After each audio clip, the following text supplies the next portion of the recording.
अस्सलाम वालेकुम नाज़रीन। सोलर सिस्टम इंस्टॉलेशन की वीडियो सीरीज़ की इस तीसरी वीडियो में मैं आपको खुशामदीद कहता हूँ। आज की इस वीडियो में मैं इस बात का जवाब देने की कोशिश करूँगा कि आपके लिए कितने किलोवाट का सोलर सिस्टम मुनासिब रहेगा। इस कैलकुलेशन को मैंने दो हिस्सों में तकसीम किया है। पहले हिस्से में हम आसान कैलकुलेशंस करेंगे जिनसे आपको सोलर सिस्टम के साइज़ का एक रफ़ एस्टिमेट मिल जाएगा, जबकि दूसरे हिस्से में ज़्यादा डिटेल्ड कैलकुलेशंस होंगी जिनसे आप सोलर सिस्टम की तमाम कंपोनेंट्स की साइजिंग मालूम कर सकते हैं। तो चलिए सबसे पहले शुरू करते हैं आसान कैलकुलेशन से। इसके लिए आप अपने घर के पिछले एक साल के बिजली के बिल निकाल लें और फिर उस महीने के यूनिट्स नोट कर लें जिसमें सबसे ज़्यादा यूनिट्स इस्तेमाल किए हैं। ये आपके किसी एक महीने में इस्तेमाल शुदा सबसे ज़्यादा यूनिट्स हैं। इन यूनिट्स को आप 30 से डिवाइड करके आसानी से एक दिन के मैक्सिमम रिक्वायर्ड यूनिट निकाल सकते हैं। अब अमूमन 1 किलोवाट का सोलर सिस्टम एक दिन में तकरीबन 4 से 5 इलेक्ट्रिसिटी यूनिट बनाता है। इसका मतलब ये हुआ कि अगर आप एक दिन के रिक्वायर्ड यूनिट्स को 4 से डिवाइड कर दें तो आपके पास अपने सोलर सिस्टम के साइज़ का एक रफ़ एस्टीमेट आ जाएगा। यहाँ मैंने फ़ाइनल वैल्यू को 1.5 से मल्टीप्लाई किया है। ये मल्टीप्लिकेशन सोलर सिस्टम में होने वाले पावर लॉसेस को अकाउंट करने के लिए की है। पावर लॉसेस बहुत सी वजूहात की वजह से हो सकते हैं। मसलन नंबर 1, आपके सोलर पैनल्स कभी भी अपनी एग्जैक्ट रेटेड पावर पर बिजली नहीं बनाते। सोलर पैनल्स की डेटा शीट में लिखी हुई रेटेड पावर सिर्फ आइडियल लैब कंडीशंस में ही सोलर पैनल से हासिल की जा सकती है। ये उस सूरत में होगा जब सोलर पैनल्स पे लाइट एक ख़ास मिक़दार और एंगल से डाली जाए। असल हालात में एक तो सूरज का एंगल सोलर पैनल्स के साथ बिल्कुल ऑप्टिमम नहीं होता, दूसरा मौसम के असरात और बादलों की वजह से धूप की शिद्दत में भी कमी बेशी हो सकती है, जिसकी वजह से सोलर पैनल्स हमेशा अपनी रेटेड पावर से कम बिजली बनाते हैं। नंबर 2, सोलर सिस्टम में इस्तेमाल की गई केबल्स और इन्वर्टर भी 100% एफिशिएंट नहीं होते, इनमें भी कुछ पावर लॉस होता है। और नंबर 3, कुछ इलेक्ट्रिकल अप्लायंसेस मसलन एसी और मिसाइल मोटर स्टार्टिंग में बहुत ज़्यादा करंट इस्तेमाल करती हैं और आपके सोलर सिस्टम को थोड़े वक्त में इस पीक करंट को सप्लाई करने के काबिल होना चाहिए। इसीलिए इन तमाम पावर लॉसेस को अकाउंट करने के लिए आपको तकरीबन 1.5 टाइम्स बड़ा सोलर सिस्टम इंस्टॉल करना चाहिए। यहाँ मैं इस बात पर फिर ज़ोर दूँगा कि ये एक अप्रॉक्सीमेट वैल्यू है। एग्जैक्ट पावर लॉसेस सिस्टम के इंस्टॉल्ड कंपोनेंट पर मुनहसर होते हैं और मुख्तलिफ़ इंस्टॉलेशंस में मुख्तलिफ़ पावर लॉसेस हो सकते हैं। अब इस कैलकुलेशन को मिसाल से समझ लेते हैं। पिछले एक साल में जुलाई के महीने में मेरे घर में सबसे ज़्यादा 390 यूनिट्स कंज्यूम हुए। इन यूनिट्स को मैंने 30 से डिवाइड करके एक दिन में मैक्सिमम रिक्वायर्ड यूनिट्स निकाल लिए, जो मेरे पास 13 यूनिट्स की वैल्यू आई। अब अगर मुझे 13 यूनिट्स पर डे चाहिए और 4 यूनिट्स 1 किलोवाट का सिस्टम एक दिन में प्रोड्यूस करता है, तो मुझे तकरीबन 5 किलोवाट का सिस्टम चाहिए होगा पावर लॉसेस को अकाउंट करके। इस सिंपल एस्टिमेशन के बाद अब कुछ तफसीली कैलकुलेशंस की तरफ चलते हैं। डिटेल्ड कैलकुलेशंस एक मिसाल से समझाना ज़्यादा आसान होंगी, लेकिन मिसाल पे जाने से पहले कैलकुलेशन स्टेप्स को समझ लेते हैं। सबसे पहले आप अपने घर की तमाम अप्लायंसेस की एक लिस्ट बना लें जिसमें उनकी अप्रॉक्सीमेट मैक्सिमम पावर रेटिंग भी शामिल हो। फिर इन तमाम पावर्स को जमा करने से आपके पास अपने घर का मैक्सिमम लोड आ जाएगा। अगर आपने हर इलेक्ट्रिकल अप्लायंस को इस लिस्ट में शामिल किया है तो ये वो लोड होगा जिससे ज़्यादा आपके घर का लोड किसी सूरत में एक्सीड नहीं करेगा। ये वैल्यू आपको एक मैक्सिमम लिमिट बता देगी जिससे ज़्यादा आपको किसी सूरत में भी अपने घर का सोलर सिस्टम लगाने की ज़रूरत नहीं। इसके बाद दूसरे स्टेप में आपने अपने घर का एवरेज लोड पीक आवर्स में कैलकुलेट करना है। आमतौर पर पीक आवर्स का वक्त मगरिब से लेकर रात सोने के वक्त तक का होता है। इस वक्त के लिए आप उन तमाम अप्लायंसेस की लिस्ट उनके अप्रॉक्सीमेट वाटेज के साथ बना लें जो इन पीक आवर्स में ऑन होंगी। फिर पहले की तरह इन तमाम वाट्स को सम करने के बाद आपके पास अपने लोड की एक ज़्यादा रियलिस्टिक वैल्यू आ जाएगी। ये वो लोड है जो आमतौर पर आपके घर में रोज़ाना इस्तेमाल होता है। अब आपके पास दो वाटेज वैल्यूज़ आ गई, एक वो जिसमें आपने अपनी तमाम अप्लायंसेस की वाटेज को जमा किया और दूसरी वो जिसमें आपने सिर्फ उन अप्लायंसेस की वाटेज को जमा किया जो पीक आवर्स में ऑन होंगी। ये वो दो वाटेज लिमिट्स हैं जिनके दरमियान में आपने अपना सोलर सिस्टम डिज़ाइन करना है। क्योंकि ऐसा शायद ही कभी होगा कि आप अपने घर की तमाम लाइट्स, पंखे, वाटर पंप, एसी और बाकी अप्लाइंसेस एक साथ ऑन कर दें। एक रफ़ एस्टिमेट के तौर पर अगर आप अपने एवरेज लोड से 1.5 टाइम्स बड़ा सिस्टम लगा लेते हैं तो आप पावर लॉसेस को अकाउंट करने के बाद सेफ साइड पे होंगे। अगले स्टेप में आपको बैटरीज़ का साइज़ कैलकुलेट करना है। इसके लिए सबसे पहले आप ये फ़ैसला कर लीजिए कि आपको कितना बैकअप चाहिए। बैकअप टाइम की सिलेक्शन के बाद आप बैटरीज़ का बैकअप टाइम स्क्रीन पे दिए हुए फार्मूले से कैलकुलेट कर सकते हैं। यहाँ इस फार्मूले में मैंने 2 का फैक्टर इस्तेमाल किया है। इसकी वजह यह है कि अगर आप ट्यूबुलर बैटरीज़ लगा रहे हैं तो बैटरीज़ की लाइफ बढ़ाने के लिए कभी भी उनको 50% से ज़्यादा डिस्चार्ज नहीं करना चाहिए।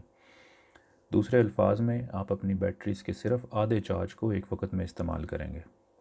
ऐसा करने से आपको ज़्यादा बड़ी बैटरीज़ तो लगानी पड़ेंगी लेकिन बैटरीज़ की लाइफ बढ़ जाएगी। यानी ये एक कॉम्प्रोमाइज़ है बैटरीज़ की लाइफ और साइज़ के दरमियान। बैटरीज़ के बारे में हम अगली आने वाली वीडियोज़ में मज़ीद तफसील से बात करेंगे। इस तमाम अमल को एक मिसाल से समझाना ज़्यादा आसान होगा। यहाँ मैंने कैलकुलेशंस के लिए माइक्रोसॉफ्ट एक्सेल इस्तेमाल किया है। आप कोई भी सॉफ्टवेयर इस्तेमाल कर सकते हैं या फिर पेपर पे भी कैलकुलेशंस कर सकते हैं। एक्सेल शीट में मैंने पूरे प्रोसेस को समझाने के लिए अपने घर के लोड की कैलकुलेशंस की हैं। पहले कॉलम में मैंने अपने घर की तमाम अप्लायंसेस की एक फ़हरिस्त बना ली है, जबकि दूसरे और तीसरे कॉलम में उनकी क्वांटिटी और अप्रॉक्सीमेट वाटेज लिखे हैं। मसलन ड्राइंग रूम में 50 वाट की 2 ट्यूबलाइट्स लगी हैं, सो ट्यूबलाइट्स की ओवरऑल वाटेज 100 वाट हो जाएगी।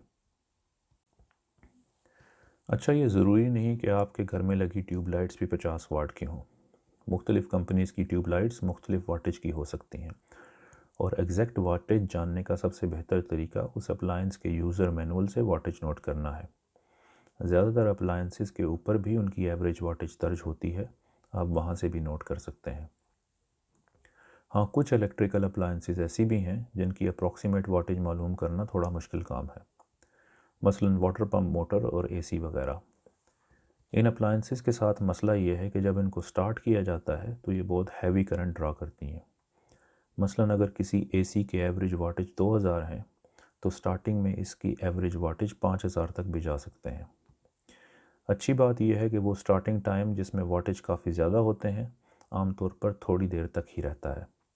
जैसे ही एसी का टेम्परेचर एक मुकर्ररा रेंज में आ जाएगा, एसी की वाटेज कम होकर एक एवरेज रेंज में आ जाएगी। इसलिए कैलकुलेशन करते वक्त हम एसी के एवरेज वाटेज ही इस्तेमाल करेंगे। हाँ, ये और बात है कि सोलर सिस्टम में थोड़े वक्त के लिए एसी का स्टार्टिंग करंट डिलीवर करने की सलाहियत होनी चाहिए। इस शॉर्ट पीक करंट को आमतौर पर एक तो बैटरीज कवर करती हैं और दूसरा सोलर सिस्टम को अमूमन एवरेज लोड से थोड़ा बड़े साइज़ का लगाया जाता है। अब इस लिस्ट के तमाम वाट्स को जमा कर लेते हैं। जमा करने के बाद जो वाट्स हमारे पास आए हैं ये वो वाट्स हैं जिनसे हमारा लोड कभी भी एक्सीड नहीं करेगा, क्योंकि ऐसा शाज़ व नादिर ही होता है कि आप अपने घर की तमाम अप्लायंसेस एक साथ ऑन कर दें। लेकिन फिर भी ये अपर लिमिट आपको इस बात का आइडिया दे देगी कि आपको इस वैल्यू जितना या इससे बड़ा सिस्टम लगाने की कोई ज़रूरत नहीं। अब आगे चलते हैं। यहाँ चौथे कॉलम में मैंने उन तमाम अप्लायंसेस की लिस्ट बनाई है जो कि ऑन एवरेज रात को पीक टाइम में ऑन होती हैं। मिसाल के तौर पर पीक टाइम में मेरी फैमिली ज़्यादातर वक्त या तो टीवी लाउंज में होती है या बेडरूम में, इसलिए ड्राइंग रूम के तमाम पंखे और लाइट्स ऑन नहीं होती। वो अप्लायंसेस जो मैं समझता हूँ कि पीक टाइम में ऑन होंगी मैंने उनके आगे 1 लिख दिया है और जो डिवाइसेस ऑफ होंगी मैंने उनके आगे 0 लिख दिया है।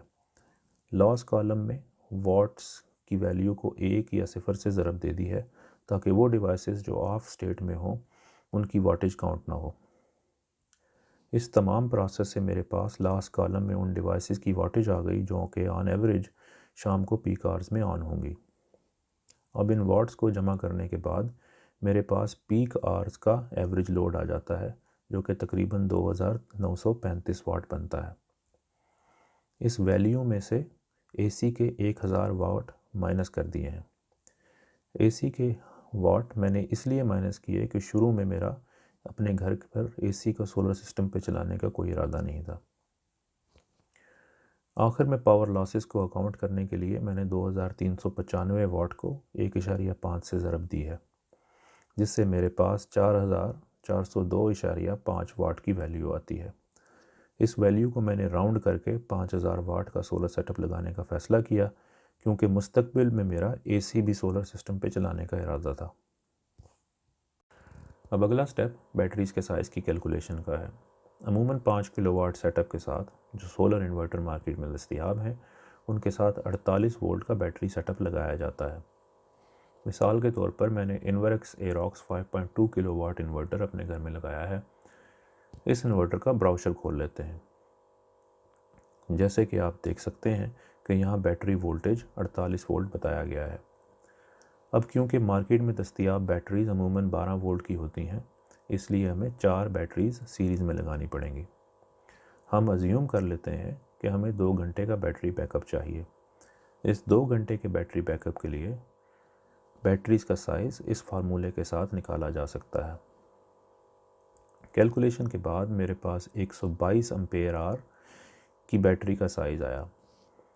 यहाँ नोट करने की बात यह है कि ये बैटरी साइज़ आपके लिए उस वक़्त सही रहेगा जब आप अपनी बैटरीज़ को मुकम्मल डिस्चार्ज करें। जैसा कि मैं पहले बता चुका हूँ कि ऐसा करने से आपकी बैटरीज़ की यूज़फुल लाइफ काफ़ी कम हो जाती है। इसलिए बेहतर यही है कि आप अपनी बैटरीज़ को 50% से ज़्यादा डिस्चार्ज ना करें। 50% डिस्चार्ज सेटिंग पर बैटरीज़ को के साइज़ को आपने 2 से मल्टीप्लाई कर देना है, जिसके बाद मेरे पास बैटरी का रिक्वायर्ड साइज़ 244 एम्पेयर आया। बैटरीज़ के साइज़ की कैलकुलेशन के बाद अब हम सोलर पैनल की क्वांटिटी कैलकुलेट करते हैं। आजकल मार्केट में आप मुख्तलिफ वाटेज के सोलर पैनल ख़रीद सकते हैं। अमूमन 5 किलोवाट के सेटअप के साथ 350 वाट से ज़्यादा बड़े पैनल इस्तेमाल किए जाते हैं। आप कम वाटेज के पैनल्स भी लगा सकते हैं, लेकिन कम वाटेज के पैनल्स लगाने की सूरत में आपको ज़्यादा पैनल लगाने पड़ेंगे जो कि ज़्यादा जगह घेरते हैं। मैंने अपने सिस्टम के लिए 395 वाट के सोलर पैनल का इंतखाब किया, क्योंकि 2020 में इनसे बड़े पैनल्स मुझे ज़्यादा महंगे पड़ रहे थे। सोलर पैनल की सिलेक्शन और टाइप के ऊपर मैं अगली वीडियोस में ज़्यादा तफसील से बात करूँगा।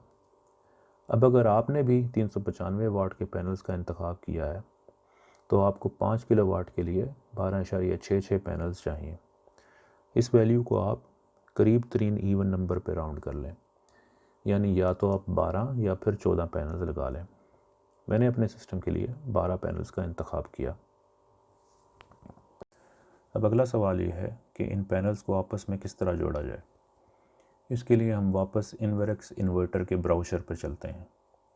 जैसा कि आप देख सकते हैं कि इस इन्वर्टर के लिए सोलर पैनल्स का मैक्सिमम वोल्टेज 450 वोल्ट डीसी है, यानी आपको सोलर पैनल्स को इस तरह जोड़ना पड़ेगा कि उनका overall open circuit voltage 450 volt से ज़्यादा ना बढ़े।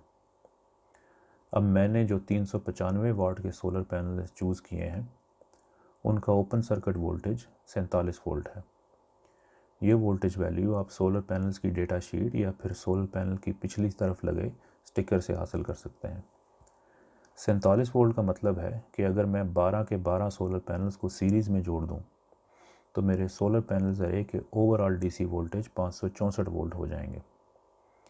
564 वोल्ट की वैल्यू मैंने 47 वोल्ट को 12 दफ़ा जमा करने से हासिल की, क्योंकि सीरीज़ कनेक्शन में वोल्टेज जमा हो जाते हैं। अब 564 वोल्ट इन्वर्टर की मैक्सिमम इनपुट रेंज से ज़्यादा है, इसलिए हमें अपनी सीरीज़ को 2 पार्ट्स में डिवाइड करना पड़ेगा, यानी 6-6 की 2 सीरीज़ स्ट्रिंग बनानी पड़ेंगी और उनको पैरेलल में कनेक्ट करना पड़ेगा। ऐसा करने से हमारी सोलर पैनल स्ट्रिंग्स का मैक्सिमम वोल्टेज 282 वोल्ट हो जाएगा, जो कि इन्वर्टर की इनपुट रेंज में है। सोलर पैनल्स की 2 स्ट्रिंग्स को पैरेलल में जोड़ने का एक असर ये भी होगा कि सोलर पैनल्स का आउटपुट करंट दोगुना हो जाएगा, जिसकी वजह से आपको ज़्यादा मोटी डीसी वायर्स लगानी पड़ेंगी। लेकिन ऐसा करना हमारी मजबूरी है, क्योंकि इन्वर्टर की इनपुट 450 वोल्ट से ज़्यादा वोल्टेज सपोर्ट नहीं करती। अब तक हमने सोलर सिस्टम और बैटरीज़ का साइज़ और पैनल्स की क्वांटिटी की कैलकुलेशन पे बात की है। आखिरी स्टेप सोलर सिस्टम से इन्वर्टर तक डीसी वायरिंग के साइज़ की कैलकुलेशन का है। डीसी वायरिंग के साइज़ की कैलकुलेशन कुछ ज़्यादा टेक्निकल है, इसलिए मैं आसानी के लिए आपको एक रूल ऑफ थंब बता देता हूँ। अगर आप कम पावर का सोलर सिस्टम लगा रहे हैं, मसलन 1.2 किलोवाट, तो आप कम से कम 10 mm की वायर इस्तेमाल करें, और अगर आपका सिस्टम 5 किलोवाट के करीब है तो आप 6 mm की वायर भी इस्तेमाल कर सकते हैं। इसकी वजह यह है कि मार्केट में दस्तयाब 5 किलोवाट के इन्वर्टर्स अमूमन हाई DC वोल्टेज के लिए डिज़ाइन किए जाते हैं, जिनकी वजह से सोलर पैनल्स का करंट काफ़ी कम हो जाता है। और इलेक्ट्रिकल ट्रांसमिशन का बुनियादी असूल है कि वायर के पावर लॉसेस कम करंट के साथ कम हो जाते हैं, इसीलिए हायर वोल्टेज सिस्टम्स में थोड़ी पतली वायर्स भी इस्तेमाल की जा सकती हैं। इसके बरक्स 1.2 किलोवाट्स के जो सोलर इन्वर्टर मार्केट में दस्तयाब हैं वो अमूमन 100 वोल्ट से ज़्यादा DC इनपुट बर्दाश्त नहीं करते, जिसकी वजह से सोलर पैनल के आउटपुट करंट बढ़ जाएंगे। नतीजतन हमें ज़्यादा मोटी वायर मसलन 10 mm या उससे भी मोटी वायर इस्तेमाल करनी पड़ेगी। ये रूल ऑफ थंब एक इंजीनियरिंग एस्टिमेट है, लेकिन अगर आप ज़्यादा तफसीली कैलकुलेशन में दिलचस्पी रखते हैं तो मैं एक लिंक डिस्क्रिप्शन में दे दूँगा जहाँ से आपको ज़्यादा तफसील मिल जाएगी।